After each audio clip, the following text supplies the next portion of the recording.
विदित है कि 4 अगस्त 2026 को एसटीएम थाना क्षेत्र में सूर्यनगर इलाके में एक घटना हुई थी जिसमें जीवन नामक व्यक्ति की मृत्यु हुई थी। और प्रकरण तो आपको सभी को मालूम ही है। उसी दिन कार्रवाई करते हुए 388 नंबर FIR एसटीएम थाना क्षेत्र में जो घटना हुई थी उसमें एसटीएम थाने में दर्ज हुई थी 4 अगस्त 2026 में। और समय समय पे अभी तक इसमें 9 आरोपी पकड़े गए थे। और आम जनमानस की भी ये मांग रही थी कि भाई इसमें जो मुख्य आरोपी हैं जो वारदात में भी शामिल थे उनके कार्रवाइयों को पकड़ा जाए। और लंबे समय से हरियाणा पुलिस की अनेक टीम जिसमें हिसार पुलिस की और STF की जो टीम्स हैं वो अलग अलग क्षेत्रों में लगातार रेड कर रही थी। और एक लंबे सघन अभियान के बाद में और दिन रात की मेहनत के बाद में हरियाणा पुलिस की जो टीम्स हैं उन्हें सफलता प्राप्त हुई है। और जो मुख्य आरोपी इसमें रमेश नामक व्यक्ति हैं और उनके साथ में जो 2 और आरोपी थे जो गिरफ्तार किया गया। कुल अभी तक 12 लोगों की गिरफ्तारी 12 आरोपियों की गिरफ्तारी अब तक इसमें हुई है। और जूनागढ़ से जो है ये रमेश और उनके साथ में जो उनके सहयोगी विशाल और सौरभ इनकी गिरफ्तारी करने के बाद में अब तक इस मामले में सभी आरोपी की गिरफ्तारी 12 आरोपियों की गिरफ्तारी हो चुकी है। और अभी इनको मान्य अदालत में पेश करके नियमानुसार कार्रवाई अमल में लाई जाएगी। रिमांड भी लिया जाएगा? बिल्कुल रिमांड लिया जाएगा। कोई राजनीतिक कैसे थे, वहाँ कैसे रह रहे थे और क्या अपने जगह बदल के रह रहे थे, एक ही जगह पे रहते थे? इतने दिन बच्चे कैसे रहे? देखिए इसमें मैं वैसे तो मैटर अंडर इन्वेस्टिगेशन है लेकिन मैं थोड़ा सा आपको बताना चाहूँगा कि ये अपनी जगह बदल रहे थे। और लगातार हमारी जो टीम्स हैं वो इसमें चेकिंग कर रही थी। अब क्या इनका मोडस ऑपरेंडी रहा या क्या रहा वो तो मैटर ऑफ इन्वेस्टिगेशन है। और क्योंकि मैटर अभी अंडर इन्वेस्टिगेशन है और ट्रायल होगा तो उसको तो मैं आपको साझा नहीं कर पाऊँगा। लेकिन मैं ये ज़रूर बताना चाहूँगा कि हरियाणा पुलिस की जितनी भी टीम्स इसमें लगी हुई थी, जहाँ भी लगी हुई थी, बहुत मेहनत करी है हमारी टीम पे, दिन रात मेहनत करी है। और जो और स्टेट्स की जो पुलिस है उन्होंने भी हमारे बहुत कॉपरेशन के बहुत सहायता प्रदान करी है।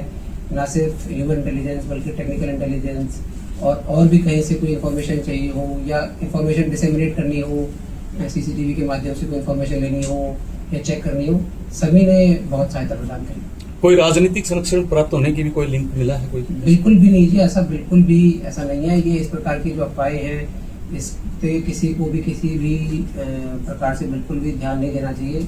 और आप सभी के माध्यम से मैं बताना भी चाहूँगा कि कोई ऐसी बात होती है या कोई ऐसी न्यूज़ होती है जिसका फैक्ट चेक नहीं किया गया हो या जिसको नहीं जांचा गया हो, उसके बेसिस पे कोई स्टोरी को बनाना या चलाना या लोगों को उसके बारे में बताना, ये रिस्पॉन्सिबल जर्नलिज्म का मेरे हिसाब से पार्ट नहीं है।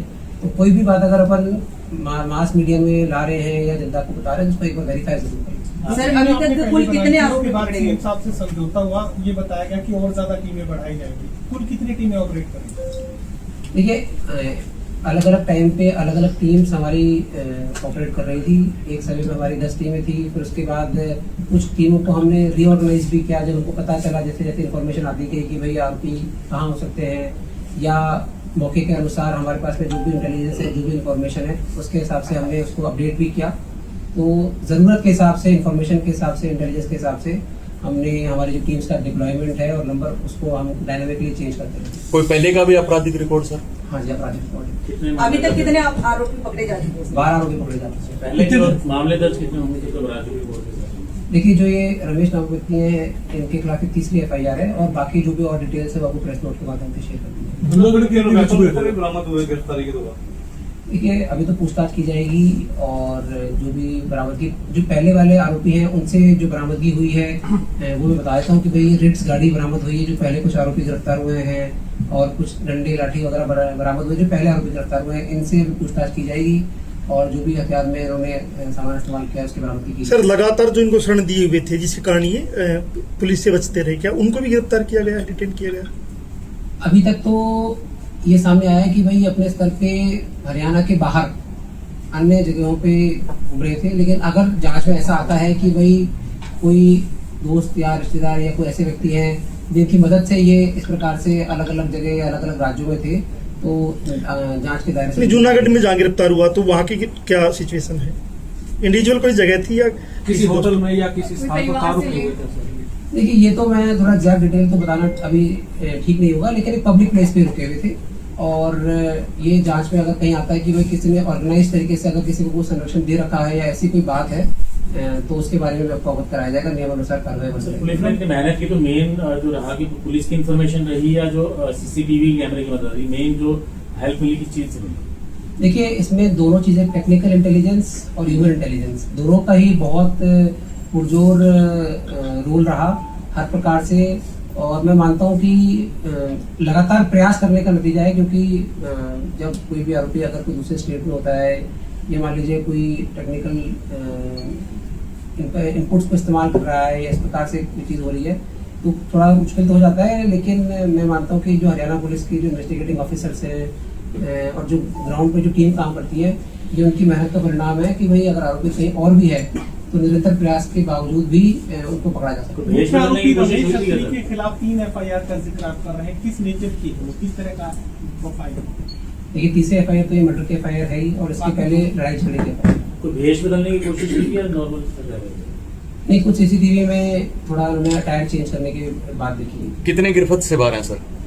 देखिए अभी तक तो जो भी झगड़े में जितने भी लोग थे सभी लोगों को गिरफ्तार कर लिया गया है, लेकिन अगर और भी इन जांच में जो भी अगर ऐसी कोई बात आती है कि भाई जो इनसे पूछा जाता है अगर ये ऐसी कोई बात बताते हैं तो उस हिसाब से कार्रवाई बन रही है। सर पुरानी रंजिश की तो तय तीनों ने किया था या कोई पहले और कोई बात हुई थी उस दिन? देखिए ये तो अभी मतलब जो कि मैटर अंडर इन्वेस्टिगेशन है, हालांकि प्राइमा फेसा ही प्रथम दृष्टया इस प्रकार की बात सामने आई थी कि भाई इनकी पहले किसी बात को लेकर बोलचाल हुई थी। और लेकिन अगर इसके अलावा भी अगर कोई और बात सामने आती है तो उस हिसाब से भी इन्वेस्टिगेशन की परिवार से कोई संपर्क हुआ, कोई संतुष्टि जाहिर की है परिवार ने? उनको बताया गया है इस मैटर के बारे में। सर कल रात को एक और मर्डर हुआ है हिसार में, पवन